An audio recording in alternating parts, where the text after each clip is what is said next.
Episodio 2. Lazos de vida. Donación de órganos en Argentina. Perth, Australia. Abril de 2023. Romina acaba de ganar la medalla de bronce en el Mundial de Tenis de Mesa. Está feliz. Su carrera deportiva comenzó en 2018 en el Club Alvear, cuando el papá de un amigo le invitó a participar. Entrenaba 2 veces por semana y jugaba los sábados. En octubre de ese año, compitió en los Juegos Nacionales, donde logró una medalla de oro y otra de plata en dobles mixtos. En 2019, asistió a su primer mundial en Newcastle. En esa ocasión regresó sin medallas, pero con la esperanza intacta. Conoce bien las listas de espera y tiene paciencia. A los 38 años, obtiene la medalla de bronce. Podríamos pensar que la historia de Romina es como la de tantos deportistas de alto rendimiento que se esfuerzan por llegar a la meta. Sin embargo, quienes la conocen, saben que en algún lugar de su memoria quedó grabado ese verano del 99. Me diagnosticaron miocardiopatía dilatada idiopática cuando tenía 13 o 14 años, 13 años. Estuve 3 meses en terapia intensiva, en una terapia intensiva cardiológica y pediátrica. Mi corazón estaba muy agrandado, que el corazón estaba fallando y estaba funcionando mal. Hoy, Romina tiene 39 años. Pasaron 26 desde ese momento en que su cuerpo dio señales de que algo no andaba bien. Lo primero que sentí fue que estaba muy cansada, que tenía sueño, que tenía ganas de dormir. También que la ropa no me entraba. Después nos enteramos que era líquido y eso hizo que aumente mucho de peso en muy poco tiempo. Una enfermedad apareció cambiando la vida de Romina y su familia. Pero también en otro lugar, alguien donaba su corazón.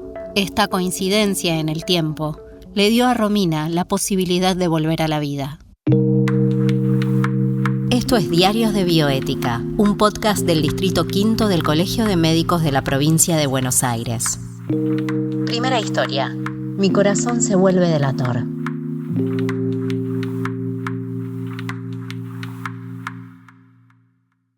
El llamado fue el 27 de diciembre. Estaba en el club con mis amigas en la pileta y la mamá de mi amiga me llama al bar y me dice que estoy en operativo de trasplante, que me iban a venir a buscar. Para saber más sobre trasplantes de órganos en la Argentina, le pedimos al doctor Rubén Schiavelli, jefe de nefrología y trasplante renal del Hospital Argerich, que nos cuente al respecto. Empieza en el 77, regulado por una ley, se crea el CUCAI, Centro Único Coordinador de Evaluación de Implante, y genera la lista única. Todo paciente que se tenga que trasplantar está anotado en una lista que está en el INCUCAI y siempre fue a través de una computadora. La distribución de órganos fue en forma equitativa e igualitaria siempre, con criterios médicos y de distribución también geográficos que se fueron desarrollando y actualizando a través del tiempo por una comisión asesora de médicos que hacen trasplante en el INCUCAI. El doctor se refiere a la ley 21.541, sancionada en marzo de 1977. Todas estas regulaciones se conforman en un registro que se llama Sintra y que permite la trazabilidad del paciente, porque tiene al paciente cuando entra en lista de espera, al paciente cuando entra en cada operativo de trasplante, al paciente cuando se trasplanta y al paciente es un post-trasplante. En Argentina, la donación de órganos tuvo 3 etapas, una etapa donde se le preguntaba a la familia, una etapa donde había un consentimiento presunto, pero igual se le preguntaba a la familia qué pensaba el donante, y una etapa de consentimiento presunto donde todo paciente que fallece y es mayor de edad es donante, salvo que haya dicho lo contrario. ¿Por qué los niños de 0 a 18 no pueden ser donantes con consentimiento presunto? Porque ellos no tienen la posibilidad de haber dicho que no, por lo tanto es la madre y el padre los que deciden. Me interné una semana en la Fundación Favaloro porque ahí nos hacían todos los estudios pre-trasplante. En julio del 2000, después de haber cumplido 15 años, ya estábamos listos, ya estábamos esperando a que eso pueda pasar en cualquier momento. Eso era el trasplante. Desde la Comisión de Bioética quisimos saber sobre la procuración de órganos. El doctor Pablo Centeno es médico especialista en terapia intensiva, cardiología y medicina legal. Coordina el Departamento de Medicina Crítica del Hospital del Bicentenario Esteban Echeverría en la provincia de Buenos Aires. Él nos cuenta además cómo se convirtieron en el principal centro de procuración de órganos del país. Desde su apertura, que ocurrió al inicio de la pandemia, se desarrolló una fuerte cultura en favor de la donación de órganos. Hoy el 7-8% de los donantes de Argentina salen desde este hospital. Y en los últimos 3 años ya se han realizado más de 500 trasplantes en muchas provincias del país, con órganos que vienen de pacientes que fallecen en el Hospital Bicentenario. La donación de órganos es un proceso que requiere ser pensado por el médico, pero además depende de un sistema de soporte, una terapia intensiva equipada que active el sistema de donación, un mecanismo en cascada que hará llegar el órgano del que da a quien lo necesite. Esto es el resultado de que es un hospital que está bien equipado, que es nuevo, que tiene procesos, que tiene gestión por procesos y que además la mayoría de los médicos han sido formados en instancias previas, el mismo equipo que ha sido formado en otros lugares de la provincia, en un par de lugares de la provincia, donde la cultura de donación es una práctica habitual. Y le decimos cultura cuando en realidad le deberíamos decir formación, porque es una parte de la actividad médica como cualquier otra. Aquellos lugares que por cuestiones técnicas, de recursos humanos, de falta de gestión por procesos, etc., no tienen buenos resultados en términos de sobrevida, también tienen o no tienen directamente donantes. Los donantes pueden ser cadavéricos, provenientes de pacientes que fallecen, o puede ser de donante vivo. Los pacientes que fallecen tienen que fallecer en condiciones que son en terapia intensiva bajo criterios de muerte encefálica, donde hay una lesión cerebral importante y que el corazón sigue latiendo. Acá hay que aclarar que el órgano de la vida no es el corazón, sino que es el encéfalo. Lo que comúnmente se llama muerte encefálica es el fallecimiento con el cuerpo o el resto de los órganos funcionando. Esto permite que esos órganos puedan ser entregados para la donación. Y además, ese proceso lleva implícito una relación con la familia que tiene que ser óptima, porque más allá de que en Argentina la donación debiera ocurrir siempre que no se ha manifestado voluntad en contra, la realidad es que eso no pasa. Pasa únicamente cuando además de eso hay una buena relación, un buen vínculo con la familia y ellos han percibido que todo lo posible desde el punto de vista médico se ha hecho. Eso no genera ni enojos ni rencores contra el sistema médico y hospitalario y permite que la comunicación de donación se pueda hacer con naturalidad. El gran desafío es hacer que la procuración de órganos sea una actividad rutinaria en todas las instituciones sanitarias del país y que el concepto sea así de simple. Cada paciente que se muere tiene que ser pensado como un donante. Después podrá ser o no ser.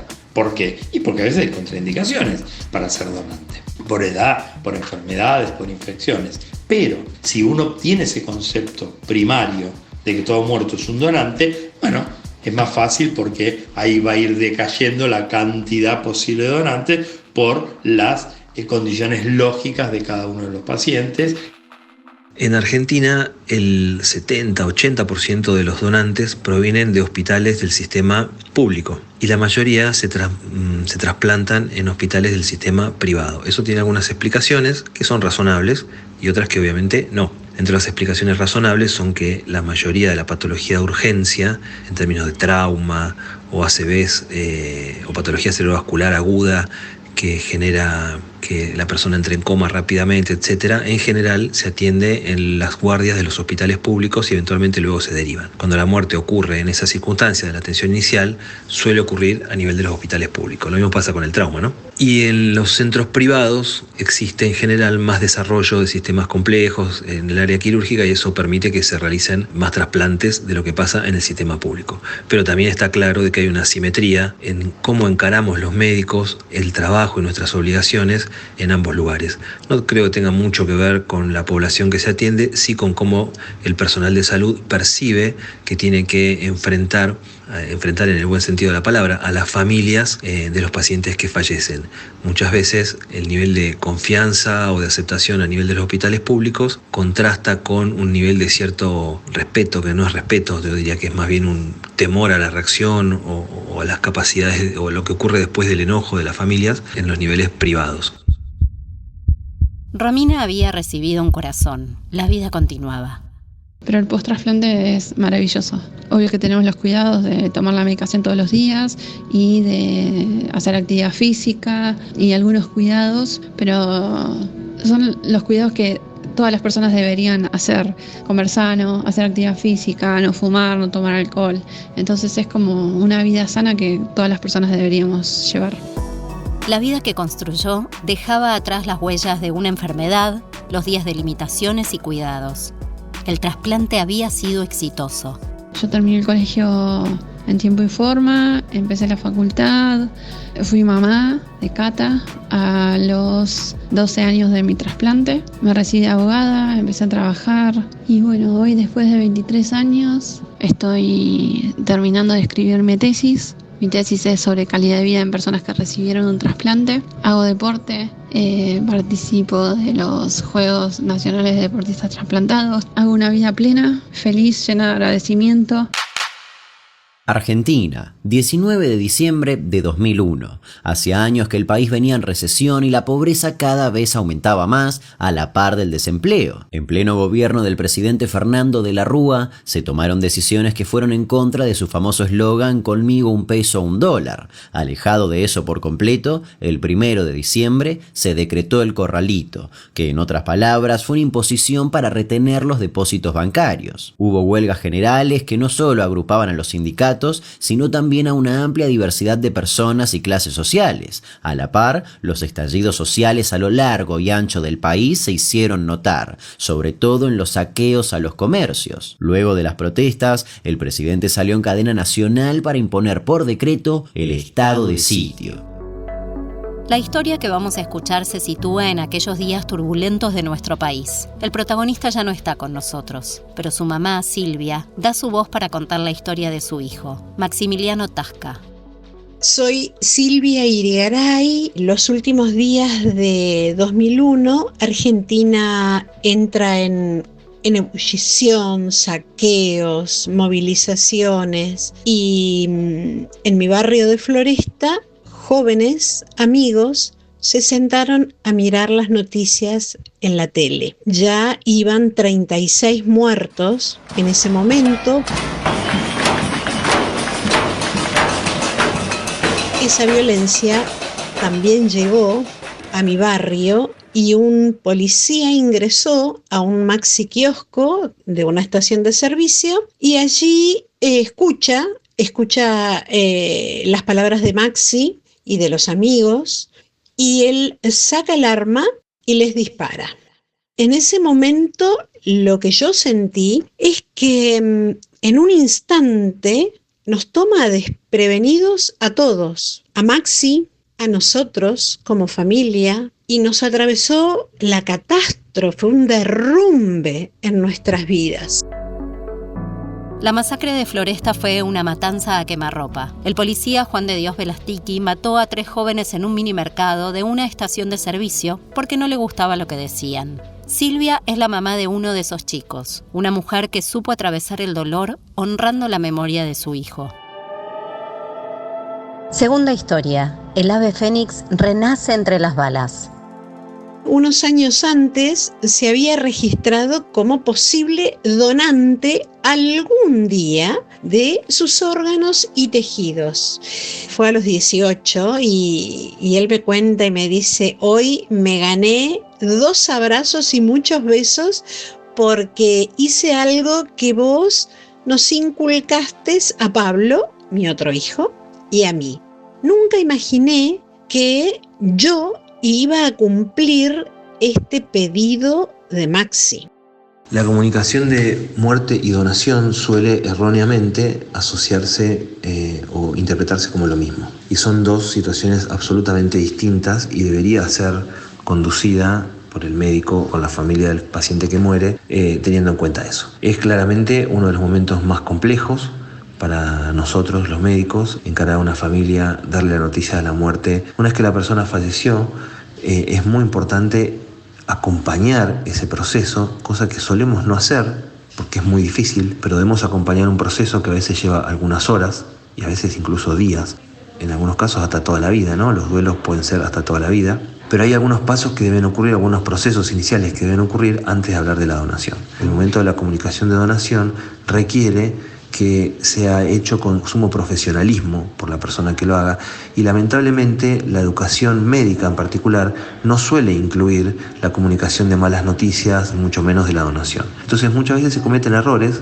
con buena voluntad, con ganas de lograr resultados. El método desarrollado en este hospital, que también se aplica en otros hospitales de la región y también del país, pone mucho énfasis en el acompañamiento de la familia y en el interpretar los signos de la comunicación, la semiología de la comunicación, para poder hablar de donación en el momento en que la donación genera alivio a la familia y no en el momento que genera oposición y eventualmente hasta violencia. Por eso lo hice. Ese era el camino que a mí me iba a ayudar para ponerme de pie, para poder reconstruirme, pensando en que Maxi, que le gustaba la asistencia humanitaria, estaba en Cascos Blancos, estaba esperando que le llegue la oportunidad de poder brindar esa ayuda a alguien en alguna parte del mundo, sabiendo que eso no se cobra, eso gratifica el alma. De esta manera, la muerte no se lo llevó todo. Maxi está en otras personas y a Maxi lo saludo todos los días, pero mirando una foto y diciéndole: bueno, hijo, espero que estés bien. Cuando con personal de Incucay nos acercamos como para ver cómo hacer para cumplir ese deseo y eso que Maxi quería, ayudar a otros, me encuentro con un policía que me levantó los hombros y me dijo: mejor vuelva mañana. Y bueno, yo aprendí de eso. Aprendí que no sabían, que no estaban informados, que la policía no sabía qué hacer, cuando en realidad una familia es la que pide: quiero donar los órganos de mi hijo, quiero ayudar a otra persona. El dolor y la experiencia vivida en ese primer contacto con la policía dieron sus frutos. Así fue como colaboró con el juez Gabriel Vitale, de Lomas de Zamora, en la creación de un protocolo de actuación para las fuerzas policiales en procesos de ablación e implante de órganos o tejidos en casos de muerte traumática. Mis días son sumamente activos porque con otras mamás se van a cumplir 20 años. 10 de diciembre del 2004 creamos la Asociación Civil Madres del Dolor. Entonces lo que hacemos es ir guiando a las víctimas que van llegando todos los días, porque víctima es aquel que muere, pero víctima también es la familia. Nuestra finalidad es orientarlos. Primero, abrazarlos y llorar con ellos, o escucharlos y después decirles: lloren un poco, pero muévanse. Todas las recomendaciones que podemos hacer desde nuestro lugar de mamás. Somos 7 las que formamos esta asociación. Aprendimos de golpe. La muerte fue una trompada. El tiempo nos ubicó en un lugar de lucha. Huir del desgano y de la tristeza es difícil. Entonces, yo creo que estamos para eso, para concientizar en todo y para ayudar a vivir, que la verdad es el mejor camino, es el mejor homenaje que uno le puede hacer a un hijo. Diarios de Bioética es un podcast de la Comisión de Bioética del Colegio de Médicos del Distrito Quinto de la provincia de Buenos Aires. Para este episodio agradecemos la colaboración del Dr. Rubén Schiavelli, matrícula nacional 68.673, y el Dr. Pablo Centeno, matrícula nacional 97.837, a Romina y a Silvia Irigaray por sus relatos. En este programa se incluye además un fragmento del documental Historias Innecesarias, la masacre de Floresta. Diarios de Bioética fue editado en septiembre de 2024 en Buenos Aires. Idea general y guión, doctora Romina Rízolo. Locución, Verónica Miramontes. Producción, Constanza Cavaquian. Diseño gráfico, María Elisa Garay. Redes sociales, Mariana Lorenzo. Postproducción, Moncast. Te invitamos a que nos sigas en Instagram, YouTube y Spotify a través de nuestra cuenta Diarios de Bioética.